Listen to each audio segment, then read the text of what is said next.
Welcome back to the deep dive.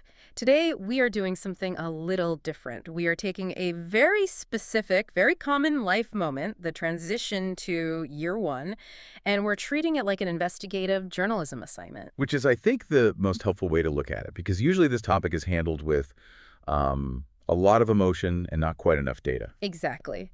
If you have a child entering year one or you're homeschooling and looking at that syllabus, the air just suddenly changes. You leave the play-based vibes of, say, pre-primary, and suddenly it feels like serious school has begun. Mm. The playground gossip starts. Oh, my child's already reading Harry Potter, or we're doing long division on the It's weekends. a comparison trap. It's very real. It is, and it can make you feel like if your 6-year-old isn't writing essays, they are already behind. So our mission today is to just ignore all of that. We have taken the actual Australian curriculum, the Western Australian Year 1 syllabus, and the official readiness guides, and we're going to just extract the facts. We're asking, what does the paperwork actually require? And just as important, what does it not require? Because when you look at the black and white text, it is surprisingly specific, and it really debunks a lot of the myths that cause all that stress. It really does. I want to start with the core philosophy we found in these documents. I think a lot of us assume year one is all about acceleration. Go factor, learn more. But the documents don't really support that. The focus for year one is it's consolidation and application. It's a bridge. That's great. Yeah, it's about taking those concepts they touched on in the early years through play and beginning to apply them in more structured ways. It is not about mastery yet. Not at all. It's about exposure and attempting.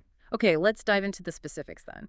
Before we even get to reading or math, the sources highlight a category of skills that I think most of us probably overlook. They call them learning to learn skills. Or soft skills, though I kind of hate that term, because they're actually the hardest skills to learn. In the Foundations for Success Guide, they're listed as the prerequisites for everything else. So if a child can't do these things, the academic stuff just won't stick. Pretty much. The first one is following instructions. But the curriculum is very precise here. The expectation is that a child can listen to and follow a short instruction. We're talking 1 or 2 steps. 1 or 2. So get your bag and put it on the hook. That's it. That's it. That's the limit of the working memory expectation. Where we see friction is when adults, inadvertently stack 3 or 4 commands. Get your bag, take out your lunch, put your hat on, and sit on the mat. Right, I do that all the time. We all do. Yeah. But the year one brain, developmentally, it often just drops those last 2 steps. It's not disobedience. It's the bandwidth issue. Exactly. The second major requirement is task persistence. So the ability to stay with an activity for a short period. The sources actually quantify this as roughly 5 to 10 minutes. 5 to 10 minutes, that feels very short. I think a lot of us expect 20, maybe 30 minutes of solid focus. Which is pretty unrealistic. And the key modifier in the curriculum is with support. It doesn't mean they're locked in a room alone. It means that with a teacher or a parent nearby, kind of prompting them, they can stick with it for 10 minutes. Okay, what about emotional regulation? Because, 6-year-olds are not exactly known for their stoicism. No, and the curriculum knows that. It actually lists tolerating making mistakes and recovering from frustration as a learning goal. It acknowledges that they will get frustrated. The requirement isn't to never get upset. It's to learn how to settle back down. Again, with support. Yes. I love that tolerating mistakes is actually in the curriculum. It's like the hidden curriculum. It's the absolute foundation. If they can't handle the frustration of a pencil breaking, they can't learn how to write. Well, speaking of writing, let's move to the big one. Literacy. English. This is where the pressure really builds. Oh, absolutely. There's this belief that year one means fluent reading, immediately. But that's not it. The documents are very clear on this. Fluency is not the year one goal. The goal is decoding. Okay, let's unpack that. What's the difference between reading and decoding in this context? Decoding is the mechanics. It's looking at the symbols, the letters, and translating them into sounds. The curriculum requires children to connect sounds to letters, blend them to make words like CAT, and segment them to spell. And the main tool for that is, what did the note say? Decodable texts. Yes. So not just grabbing a random picture book from the shelf. Why not? Because a random storybook, like a Dr. Seuss, often has really complex phonics rules they haven't learned yet. If you give that to a year one student, they often just guess from the pictures. The curriculum wants them to stop guessing. Right. A decodable text only uses the sound letter codes they've actually been taught. Precisely. So if a parent is listening to their child read and it sounds really robotic, like D-A-S-H-E-S-H-E-T, That's okay. That is exactly what it is supposed to sound like. That is the sound of a brain building new neural pathways. Mm. The curriculum does not require speed. It requires accuracy. So if they're sounding it out, they're doing the work. They are doing the work. That is a huge relief. What about writing? Is handwriting still required? It is. But again, let's look at the specifics. The Western Australian curriculum specifies unjoined lower and uppercase letters. Unjoined, so we can stop stressing about cursive loops. Completely. Year 1 is about letter formation. Where does the letter start? Does the B face the right way? It doesn't need to be joined, and it certainly doesn't need to be perfectly neat. It just needs to be legible. And in terms of structure, are they writing paragraphs? No. They're writing simple sentences. The technical benchmark is, can they use a capital letter at the start and for names, and a full stop at the end? If they write the dog run with a capital T and a full stop, they have met the grammar requirement for year 1. That seems very achievable. It is. We so often project year 3 expectations onto year 1 students. The what it doesn't require list for English is actually quite liberating. Let's hit that list. What is officially not on the cards? Okay. Independent silent reading for long periods. They are not expected to sit in a beanbag and read a novel in their head. They're still vocalizing, sounding things out. Makes sense. Also, rote memorization of long spelling lists is out. The focus is on applying sound rules phonics, not just visually memorizing how a word looks. So it's about understanding why cat is spelled C-A-T, not just remembering the shape of the word. Precisely. It's like learning code, not memorizing pictures. Okay, let's pivot to numeracy. Math. I feel like this is where parents get really competitive.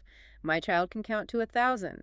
But what does the document say is the actual finish line for year 1? The benchmark is very specific. Yeah. Number 120. 120. Why such a specific number? Why not just 100? It's a clever pedagogical test. It's pretty easy to just memorize counting to 100 as a song. But crossing that century mark, going from 100 to 101, 102, that requires understanding the pattern of our number system. Ah, I see. So if they can do that, they've proven they get how place value works. Exactly. It proves the concept, not just the rote memorization. What about calculations? Addition, subtraction? Yep, simple addition and subtraction, but only within 20. And this is the part I want every listener to hear. The requirement is that they do this using materials. Define materials for us. Physical objects, counters, blocks, buttons, fingers, or drawings on a page. The curriculum is built on a concrete pictorial abstract approach. Year 1 is firmly in the concrete phase. So if a child is using their fingers to solve 5 plus 3, they aren't cheating. No, they are demonstrating the curriculum standard. Mental arithmetic, doing it purely in your head, is not the primary expectation yet. That is fascinating. We often rush them to do it in your head. And by doing that, we might be disconnecting the number from the reality of what it represents. We're removing the scaffolding before the building is stable. Right. What about multiplication? Times tables? Zero requirement. None. There are no times tables in year 1. That is a very definitive statement. They do investigate patterns, like skip counting by 2s, 5s, and 10s. But that's about seeing the rhythm of numbers, not memorizing 6 times 7 is 42. And money. Just recognition. Can they identify the Australian coins? Can they put them in order by value? They don't need to be calculating complex change. Just know that a gold coin is worth more than most of the silver ones. Okay, so to recap the Mythbusters for math. No column addition. No. No page of written sums without any context of materials. No. And using fingers is actually encouraged. Encouraged and, I'd argue, necessary. Okay, let's move to science. This is an area where I think we imagine safety goggles and, I don't know, volcanoes? The Year 1 science curriculum is actually much more grounded. It's defined by curiosity and observation. It's not about conducting formal experiments. It's about noticing the world. So what are the key topics? There are 3 main pillars. First is biology. And this isn't cell structures. It's the basic needs of living things. What does a plant need? Sun and water. What does a dog need? Food and shelter. Very relatable for a 6-year-old. Then there's Earth and space, which again sounds high-tech, but it's really about change. Daily and seasonal changes. Noticing the weather. It's sunny today, so I wear a hat. It's nighttime, so it's dark. It connects science directly to their routine. And physics. Pushes and pulls, forces. It's very tactile. If I push this toy car, it goes that way. If I pull the wagon, it comes towards me. It's about describing movement, using words like strength and direction. So the term I saw was guided exploration. Yes. They aren't writing lab reports with a hypothesis. They are asking simple questions like, what happens if I push the car harder? It's play, but with a scientific lens. Let's talk about humanities, Haas. History for a 6-year-old seems so abstract. It's not at all what you'd think. The unit is essentially my world and my history. It's entirely personal. In history, the focus is on family structures, What does that mean? recognizing that families look different. There are nuclear families, extended families, single-parent families. It's about validating their own experience and showing them diversity. And looking into the past. Only as far back as their parents or grandparents. It's comparative. I use a tablet. Grandma used a chalkboard. I ride in a car. Grandpa walked to school. It helps them grasp the concept of then versus now. Geography. It's super local. It's about looking at their immediate environment, the playground, their street, the park. They learn to categorize features into natural, constructed, and managed. Managed is an interesting category. Isn't it? A river is natural. A building is constructed. But a park? That's managed. It's nature, but humans are looking after it. It's a really lovely nuance for them to start noticing. Is there a specific skill requirement for Haas? Sequencing. The ability to use terms like yesterday, today, tomorrow, next, before. Time is such a slippery concept for kids, and Haas is really where they start to pin it down. Let's round out the curriculum with the arts, health, and technologies. These are mandatory, right? They are, and they carry equal weight. Health and physical education, or HPE, is so important because it covers protective behaviors. This is about safety. It is. It's about identifying emotions. Happy, sad, angry. But also understanding their right to feel safe and identifying safe people they can talk to. It's a vital life skill. And the arts. Are we looking for the next Picasso? No talent required. Mm-hmm. The requirement is just participation in a performance subject, so dance, drama, or music, and a visual subject.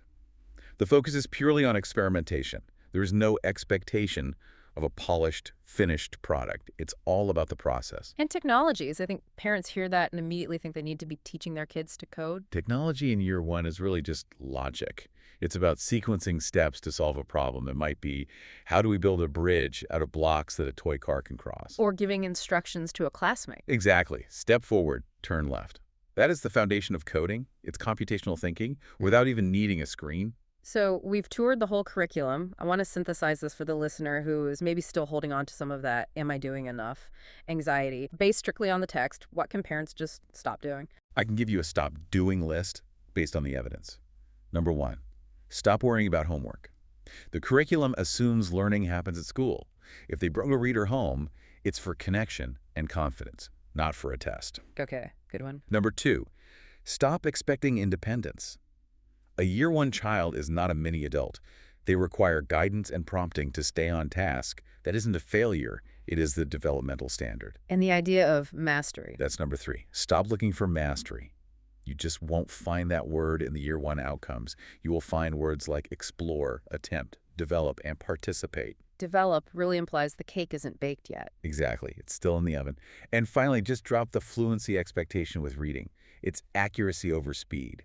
If they're slow, but they are right, they are winning. It really paints a picture of year one as a transition zone, not some high-performance arena. It is the year of the habit. It's where they learn how to be a student.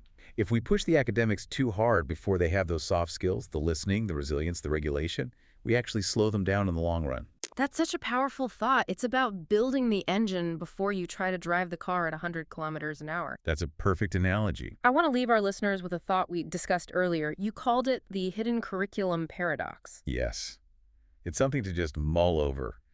The official curriculum, the legal document, it prioritizes social skills, resilience, asking for help, and curiosity over just rote facts. Yet as adults, when we pick our kids up from school, what do we ask? What did you learn? Did you get the math right? We measure the output. But the school is measuring the input.